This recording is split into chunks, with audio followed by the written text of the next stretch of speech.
Good morning, everyone! On this blessed day, I continue making a spinning top that can spin for 5 minutes. However, I hit quite a snag for this spinning top and failed miserably.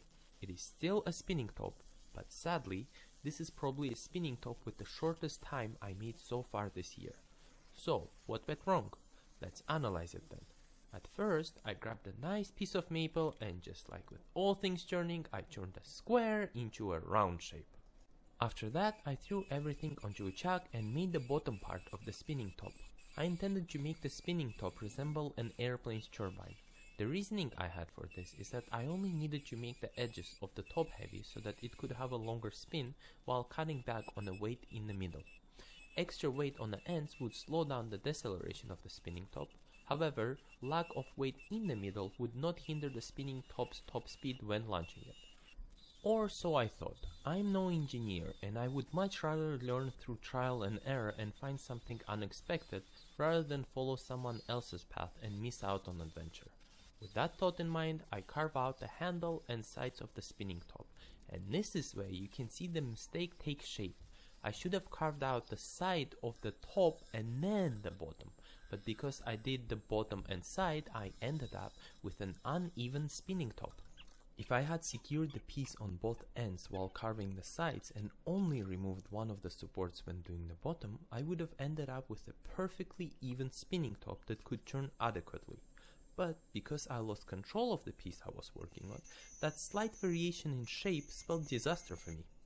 But I noticed it when it was too late, so I just merely continued working on fixing the mistake and shaping the spinning top slightly differently. And as a last touch, I gave it a fancy handle with a wide top area to grab onto for a spin. The wide top is my second mistake. I should have made it a bit narrower, but hindsight is 20/20. I didn't realize it while making the top.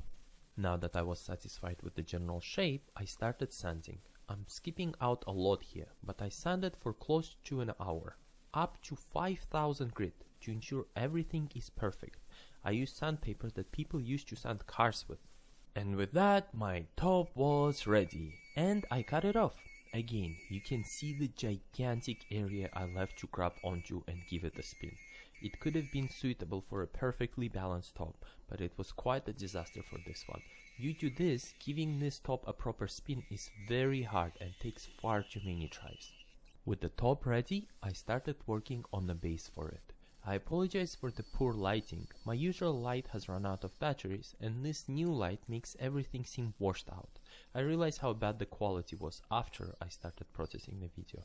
It might not be visible, but I gave the base a generic concave and the 3 grooves on the side because I felt like it. And with that, I finished the general shape of the base. All that was left to do was to sand it. I gave it the same treatment as the spinning top. Also, you see just how short and poor the spin is in the corner. I wish I could have hit anything at least close to a minute on it, but sadly this top at most did 40 seconds of a spin time for me. You have about a 10% chance on every spin to get it to spin and another 10% chance to get it to turn past 30 seconds. When I started this top, I had every hope that I would hit 3 minutes with this top, but 2 minor screw-ups dropped it from 3 minutes to 30 seconds. But I do not plan to give up. I will get a 5-minute spinning top. When I started, 30 seconds was a huge success, and now 30 seconds is a failure. So in general, progress and learning are happening. If you enjoyed this video as much as I enjoyed making it, please consider leaving a like and subscribing or letting me know what you would like to see. Thank you so much for watching and have a wonderful new year! And I will see you next year when my woodworking adventures will continue. Bye bye!